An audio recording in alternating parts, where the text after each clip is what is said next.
Welcome to the Whole Athlete Podcast, where we focus on discussing topics to help you become a fat burner, optimize health, and improve performance in life and sports. Transform the whole you from the inside out with the holistic method. Let's dive in. Here's your host, Debbie Potts. Hey everybody, it's Debbie Potts, and I'm doing a new episode of the Whole Athlete Podcast talking about happiness and gratitude. So, of course, I had to bring on Ronda Collier, who taught me all about heart rate variability with their Sweetfeet app and online different techniques we can do to measure our stress and find that. But we're going to talk to Ronda, who's so knowledgeable in the energetic fields and measuring techniques, HeartMath and all that. So thank you, Ronda, for coming on the show today. Oh, thank you for having me, Debbie. And we are on video too. If you want to see us chat, you can go to the Whole Athlete Podcast on YouTube. And I always shock everyone that we're doing video, but it is fun for us. I didn't know. It's more fun for us talking that we can look at each other instead of a blank screen with a image of yourself on Skype. So anyways, thanks for coming on. I know it's a busy time of year, but we have been trying to talk about the holistic method. The eighth element is happiness. And I think it's so important for athletes of all levels to find what makes them feel happy and get rid of this negative energy we get to have over the year, especially this time of year as a holiday season. I just feel like we need to bring up more positiveness, gratitude, and happiness. So kind of talk about what the importance of happiness is to you, and we'll go from there. Yeah, I think, happiness is one term. Joy, joyful, appreciation, being grateful, are all components of what makes someone, if you will, happy. In fact, I'm reading the Bhagavad Gita again, because it's one of those books that you need to sort of read over and over again. And one of the big takeaways from the Bhagavad Gita is actually being balanced. And maybe in Buddhism, it's the middle road, the middle way. But it's really not getting overexcited when someone compliments you, and it's not getting bummed out when someone criticizes you. It's really being able to stay balanced in all circumstances. And so I think most people talk about happy or happy. That's just not the way it is. What goes up must come down. And so the middle way, the balanced internal state of being, no matter what's going on outside, I think is really the goal, so that you can control responses versus reactions, good or bad. Good point. And I think really looking at it from that perspective, and it's a process. There's never an end point and a destination, but will help people really figure out how to stay in this kind of permanent state of contentment, this permanent state of just joy and okay with everything. Versus having these big ups and downs, which a lot of people have equated with happiness. And that's not really from this perspective what makes you happy. Well, it's not long term. It's not steady energy, right? It's just this, like you said, quote unquote. Happiness isn't really just that one short little burst, that interval of happiness. Like, how can we have joy and be content all day long and not have these highs and lows like a blood sugar roller coaster, and have that actually probably connected a little bit to our mood swings, is how we're feeling. Also to, that gets deeper into your gut health and your microbiome and the gut-brain connection, and our nervous system will touch into as well. But I would think, how we feel, that's why we have it in the holistic method, is that it's all interconnected. If it's over-exercising, eating crappy food, having... That's right. Just having poor digestion. So kind of talk about what you're talking about, HeartMath, and your Sweetwater, you do the heart rate variability training. And what have you learned from all this information that we can actually almost measure our state of content, joy? Well, the Sweetfeet HRV app is really complementary to the HeartMath coherence training. So the Sweetfeet actually measures your nervous system, measures the heart rate variability, and shows you stress levels. So for example, if you're in the sympathetic or fight or flight dominant mode, you're kind of in a stress state. This is really preparing the body to fight or flight or flee. And also there's another component to that, which is freeze. So fight, flight, or freeze even. And it causes your digestion to shut down. It causes the prefrontal cortex to go offline, because in order to save your life, you do not need to digest food, and you don't need to think in complex ways. You really need to be in a more reactionary mode. The blood flows to the muscles, the heart rate increases, blood pressure increases, and all that. So measuring where you are is very, very important. The question is, once you realize I'm in chronic fight or flight, my heart rate variability is low, my sympathetic nervous system is just pegged on. One of the things you can do, and the reason I mentioned, there's a lot of things you can do, and I think it's really the holistic method is a fabulous toolbox of the leading edge thinking in terms of overall what you can do. However, with specifically regards to the happiness piece, HeartMath has discovered, and they've done 30 years of research on what happens when you actually feel gratitude in your heart, when you feel joy in your heart, when you think of something that just makes you happy. And that, combined with deep breathing exercises and what they call coherence training, actually causes your HRV, your heart rhythm, your blood pressure regulation, and even your EEG, which is your brain waves, all to sync up. Wow. And that's why it's called coherence. Because they all work together.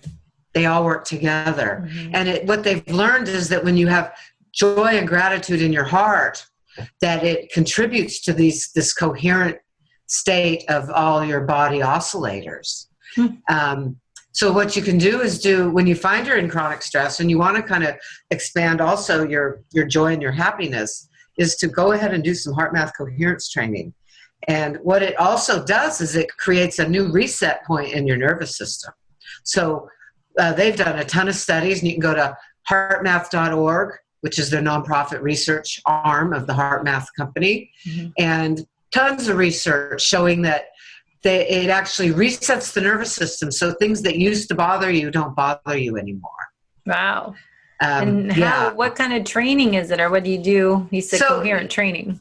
They have an iPhone app and an Android app now, and you basically, it looks like you're just doing deep breathing, which is a big component of it, because that sort of gets your heart rhythm set up so that you have a steady heart rhythm. Every time you say that, I take a deep breath. So it's just, when you talk, deep breathing is like, okay. That's right. Okay, so go on. But they also encourage you, just while you're doing this training, to find a way to have, that feeling of love or gratitude or appreciation in your heart. And we all have it. When we see someone we love or see a beautiful flower, it really comes from our chest. And even if you can't do that, just getting and doing the HeartMath deep breathing and watching where you are. It's a biofeedback technique, by the way. So you actually sit there in front of your computer if you buy the computer software, or in front of your phone if you're using the app, and you do the breathing, and it tells you where you are in terms of coherence. So it can measure, is it measuring like your nervous system as your heart rate variability? So what happens is when you're coherent, if you're familiar with Sweetfeet HRV, you have the low frequency and high frequency components of your nervous system, where the high frequency is your parasympathetic and low frequency is your sympathetic. And they range from, and this gets a little techie, but I need to say it to answer the question. So frequencies are in hertz. I think most people know that. And your low frequency is 0.04 to 0.15 hertz. And high frequency is 0.15 to 0.4 hertz. Well, what HeartMath learned was that when you're coherent, your frequency response, you're getting just frequencies at 0.1 hertz. So you get kind of the spike. Normally you have some frequencies in the low frequency and some frequencies in the high frequency, and they're kind of all over. But when you're coherent, there's basically no frequency response except at this 0.1 hertz. And so that's what they're measuring. Wow. They get you to learn how, even if you're not feeling appreciation, by getting yourself to be able to, through the deep breathing, get yourself starting to have just that 0.1 hertz power frequency response in your nervous system, then that actually helps with the stress response and resetting your nervous system. And then once that becomes easier, then adding the appreciation may turn out to be a little bit easier. So just 10 to 20 minutes of that a day or several times a week can really go a long way. And they've done clinical research on that to help not only reduce your stress levels and reset your nervous system to what bothers you, it also helps you practice feeling that gratitude and that appreciation and love in your heart feeling. So that's also a muscle as well that will start to come easier. And one thing I want to point out that they discovered is that the heart is actually, they're learning, it's called cardio-neurophysiology, something like that. It's kind of a new study. It turns out the heart is kind of a brain in itself. We often think that the brain is always just sending signals down to the heart, and that's incomplete. Actually, the heart also sends signals up to the brain. It's like the gut microbiome too. They say it's for every signal, it's how many signals back. I think it was 4 or 6 or something. That's right. Wow. That's right. So the heart does the same thing. And so by doing the coherence training and generating that happiness, then we produce this nice feedback to the brain to be happy. So you're doing happiness comes easier. Yeah, and I think so many people just need that. And even though we all do. Yeah, we all do. And I just hear, have my own fitness studio and working with people every day, and people are busy and they have stuff going on, and there's a lot of negative stuff we don't like. But how do you get through that or get over it and make it the best day ever each day, and changing that mindset? Like I use the word reset all the time too, and detox and reset, like detox the negative energy and reset, control, alternate, delete, reset your body. And it's, like you're saying, reprogramming your brain. And we've talked neuroplasticity over the year, and relearning those, getting rid of the negative pathways and building new roads and that are more positive. And I think that's becoming, more research is coming out, as you're more familiar than I am with, but I just think that's just where we have to go a little bit more. Even if you're exercising every day, you're doing yoga, you're being mindful, but there's just that missing something. And is it doing the training that you're doing, the HeartMath, you're saying 10 to 20 minutes a day. Is that doing their app? It's mostly just deep breathing exercises, or you're meditating? No, it's biofeedback. So you're actually looking at it. And it's telling you how coherent you are or not. And it gives you a breath pacer. It also, I know the desktop has a way for you to put pictures in that help bring joy to you. The app has some nice, colorful stuff on it to also try to generate that feeling of appreciation. And it's the neuroplasticity piece. Neurons that fire together, wire together. And when you have that appreciation in your heart on a regular basis, and some days you just can't generate it, but at least you do the coherence training and you get the heart rhythm, the blood pressure, and the brain waves kind of syncing up a little bit. The other thing you can do, and this is in the Holistic Method Manual in the happiness section, is smiling. Yeah. So that's a whole nother piece. We have the mirror neurons, and just smiling tells the brain that you're happy. And just seeing someone else smile fires the same neurons in the brain as if you were smiling. And so there's these little simple things once again, we also get back to habit. I'm now in the habit of smiling at people when I do my power walks or my hikes. I always do that. That 5-10 rule I wrote about in the book is that you're 5 feet away from someone, you verbally say something. If you're 10 feet away, you need to hand wave or gesture or something, that you need to acknowledge that. It drives me nuts when there's no one on the road but you and this stranger and you just walk by each other. It's like, what? You're supposed to at least say hello or smile or something. And it's funny. It can make such a big difference. People could be feeling terrible and someone just says, hey, how are you today? Yeah. And they're just like, what? You know, I helped this woman in Costco. I mean, it was the obvious thing to do. She was looking at sunscreens or something, and I happen to know which ones are toxic and which ones aren't or whatever. And I just said, oh, this one. And at the end, she's like, thank you so much. And I'm like, oh, okay. She was just like, you didn't have to do that. That was so nice. And I think we underestimate what a difference we can make in other people's day or life by just being friendly and being helpful. If you happen to know some stuff, sharing it. And most people do want to hear. But the occasional person doesn't, and that's their freedom to have a bad day. But why is that we're starting to ignore strangers and not help someone that's on the side of the road? I mean, why does it seem like we have to, you're doing this amazing thing if you say hello to a stranger that you made their day? It's like, why have we gotten to that point that we have, we're too busy, we don't have time for this, but we can't just even smile to some odd person nowadays? It's kind of strange how we've become I think, busy. Your book, it says a lot, and I'll just make a few comments on that. First of all, the busy epidemic. Mm-hmm. It's cool to be busy. I have friends whose kids are out of the house, they don't work, and they're so busy. Yes. What are you busy with? You raised 4 children, and now they're gone and you're not working. Mm-hmm. I don't know what you're so busy with. They don't know how to be still or quiet. They have to fill their schedules up. That's right. It's this whole, it's a badge of honor to be busy. The other badge of honor that you talk about in your book is I don't need that much sleep. I get by on 4 hours sleep. It's not true. You don't get by. And so the combination of the busy epidemic, it's not cool to be busy. I use busy, I'm going to confess. I'll say I'm busy if I just don't feel like doing something. I don't want to hurt their feelings, say no. Because you want time to relax. Lack of sleep. Yeah. The busy epidemic, the badge of honor that you don't need that much sleep, so people aren't getting enough sleep. And then those two combined, people start eating junk food. And they even kind of think they're eating healthy.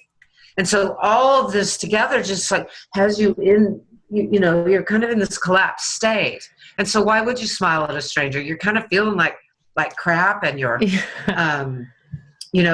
whole gut bacteria is craving that next carb load carbs and sugar. Those pasta eaters crave the pasta.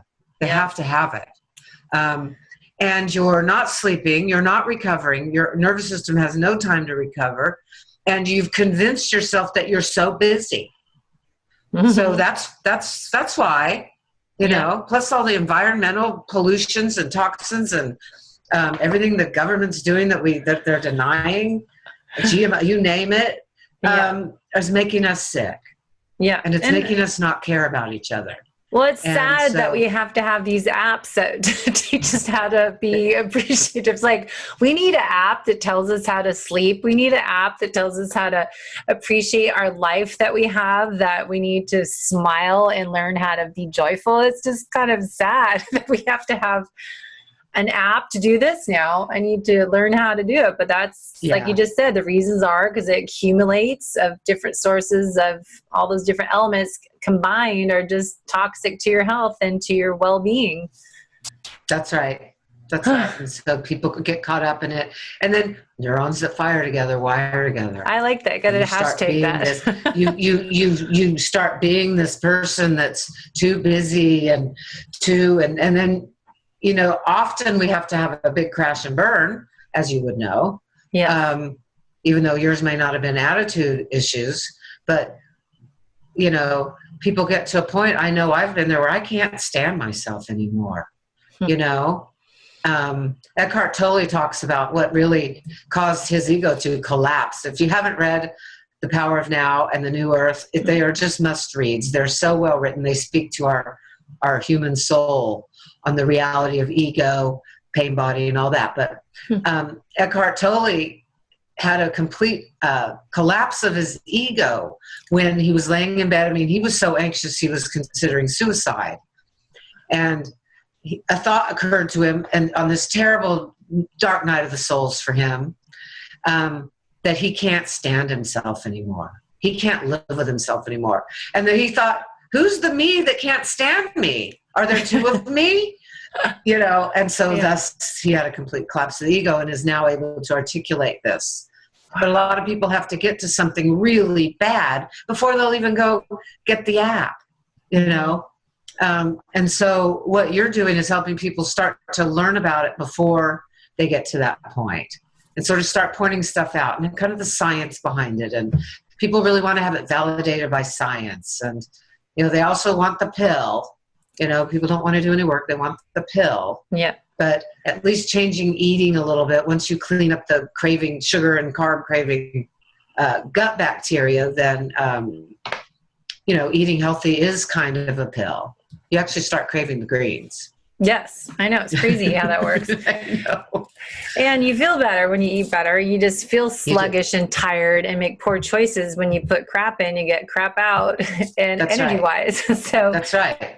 You know, and you helped me read over and edit the Holistic Method Manual workbook. And I think the workbook part is an essential part of questions I've had to ask for my own well-being, and exercise I've had from different mentors, including your influence, is working from the inside out. And I think, like you said, you have to get to a certain point until you're ready to make a journal, as the workbook section is, answer these questions. And I think that's just sitting down and writing in a journal every night, saying what you're grateful for, is so crucial, as well as answering these questions, going deep before you make a transformational program and work on resetting yourself. But you have to stop, pause, and reflect on, who am I now? What am I doing? What works? What doesn't? What makes me happy?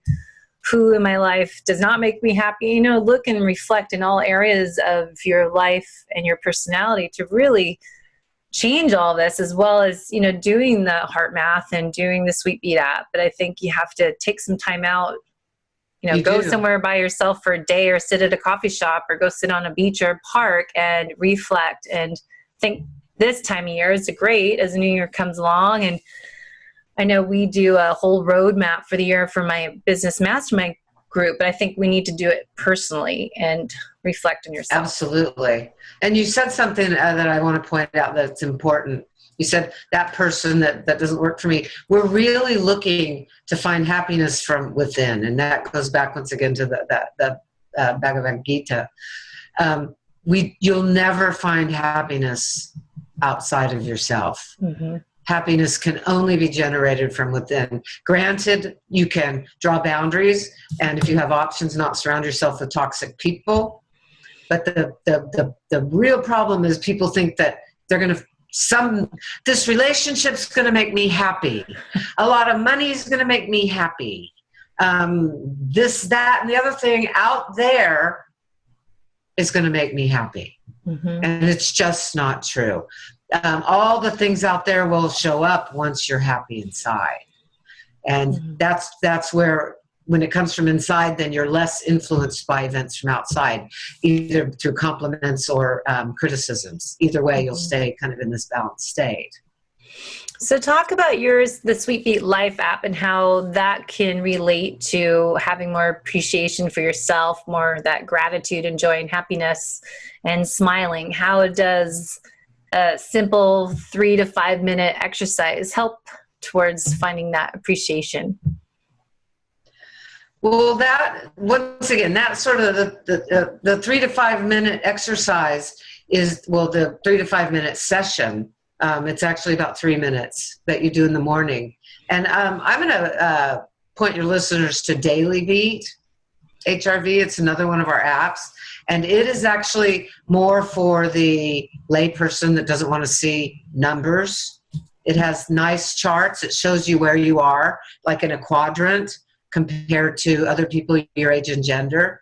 And it gives you recommendations based on your reading. Mm-hmm. So what that can do is show you where you are today and help you plan your day. Some days are great for focus work, creative thinking. You're powered up. You're ready to go. Other days we actually go, you know what? Today's a good day for busy work. And if you can sneak a nap in, do it. Mm-hmm. And we always remind to eat organic foods and that kind of stuff. So Lord Kelvin says if you can't measure it, you can't change it.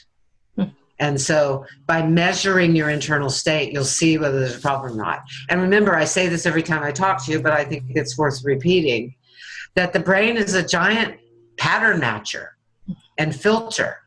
And so it will filter out anything that's familiar, even if it's dysfunctional.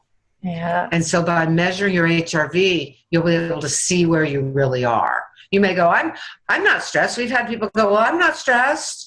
And their LF-HF ratio is 10, which means their sympathetic nervous system is 10 times the power of their parasympathetic nervous system. Wow. And it's like that all the time. But they are not stressed, and they are, because they're just so used to feeling that way. Yeah. So that's a really important reason to measure things. Well, I'm having my clients use that app, and either one of them, but just take that time to see where they are. And I even, people don't have a Bluetooth monitor. I've been bringing my own to my nutritional therapy sessions with them and put it on there and just have them lay there for 5 minutes and say, here's what you are. And then try to get them to do that daily, because it's that biofeedback and looking at your breathing. Your app has that inhale, exhale cueing. If you're too low, I think it comes on, right? And then you can just really see what's going on and stressed, yeah. And it just gives you that biofeedback on there, just to slow down and breathe and awareness. If most my clients don't have any clue, like you said, that's my normal. You're just high wired all the time, hyper. That's right. That you don't know that, okay, your scale 1 to 100, your rating is a 40 something, and we want that a little higher than that and find out what your ideal is. But I think you need to see those numbers to really realize, all right, I got to take my health seriously and take ownership for it. And it's a simple thing you can do in the mornings, but they can go longer too and make it more part of their meditation. If you want to do 10, 20 minutes and measure. You can sleep stress in it if they want. Yeah. So the apps will hold up to a night's sleep worth of data without crashing. Really? You run out of memory on the phone. Yeah, you can sleep in it and see. We've had people sleep in it to see what happens. This goes back to the I don't need a lot of sleep lie. That's been circulating for quite a while. Side note, Ariana Huffington crashed and burned after her thinking she didn't need sleep. And so I recommend her book, The Sleep Revolution. Got a lot of research, and it's her personal story as well. Yeah. So, but if you sleep in it, you can actually see your HRV will start out at a certain value, whatever it is, before you go to bed. And then if you're getting the good night's sleep, it'll steadily rise through the night. And so it's a great way to measure whether you had a restorative sleep. Well, we've been talking a lot about sympathetic dominance over the episodes, and you can measure the HF versus the LF is what I like to look at. And the HF, high frequency, is measuring your parasympathetic nervous system. Right. And the LF, low frequency, is sympathetic nervous system. Right. So I think that's a big number. If you can learn how to switch the screen, you can touch it and it flips to those numbers and tells you what your ratio is. And you're saying, have you learned from what is the ideal ratio? You said 10 to 1 is obviously not good, but what should the LF-HF be? When you're in chillax mode, if you're really chillaxed, it should be 1 or less. Huh. Wow. Yeah. I have to go check mine out. And, that's real chillax. That's nothing on your mind, because your mind can change the value. That's why when you're doing your morning reading, we tell people not to surf their phone while they're doing it, because you get some mail or some, the world's got every, crazy things going on right now. I encourage people, by the way, to only watch minimal news. Yeah, don't turn the news on. And right now, especially morning.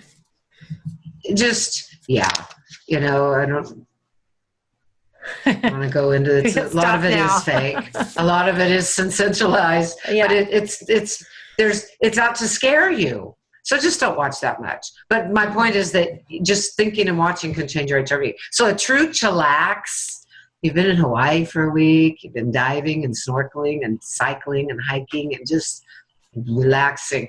Your LF-HF ratio should be 1 or less. Okay. And that would mean HF dominant. HF and 0. Yeah. Okay. Because I think that's a big thing for people to measure, especially this time of year. If they're athletes, it should be off season. A lot of people are overtraining and over busy in life. And I think it's a good thing too for athletes to measure, as well as, my clients aren't athletes. They're just those chronically busy people that are working or have kids or no kids. They're just, like you said, addicted to busyness. So it doesn't matter if you're an athlete training for an Ironman or just trying to keep active every day doing something. I think it's just our society, as we said, is just busy, and we don't know how to be still and quiet and sit there for 30 minutes and not think of anything and not be surfing, doing the HRV testing and being on our phone surfing the web at the same time. You just had me think of something that I don't think I've mentioned before.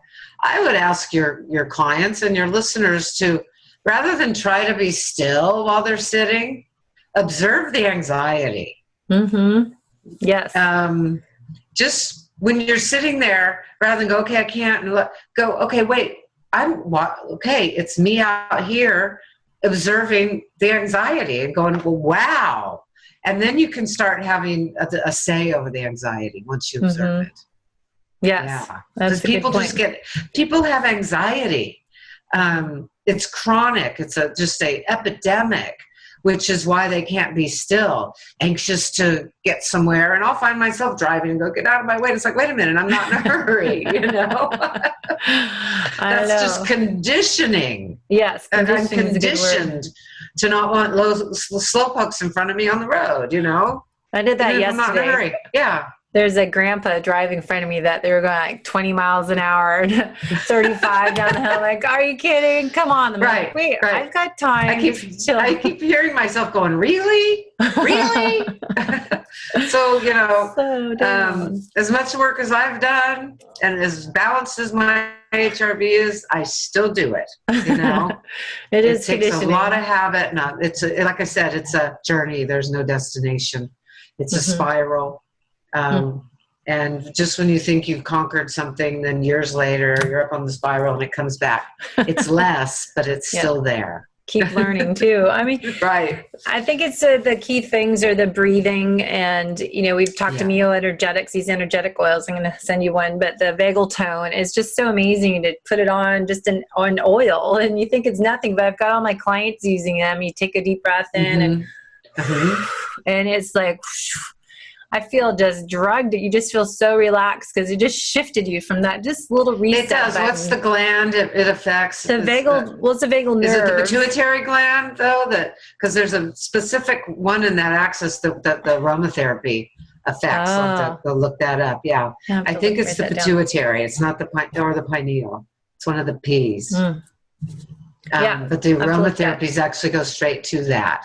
Well, I've been doing my essential oil diffusers, and I have it in here now. And so every time you take a deep breath in, it is so effective. It's crazy. It is. So we've been trying these oils, and just one that you put on your head, brain to flame, and there's anxiety one, and it's just taking that deep breath and really long exhale, just that reset. It's so effective just from essential oil blend. It does, and people should understand that essential oils are plant intelligence, and whether you're rubbing them on your skin with any way that you're getting them in your field of energy, because remember folks, we are actually vibrating energy fields. We're sort of standing waves of energy, if you will.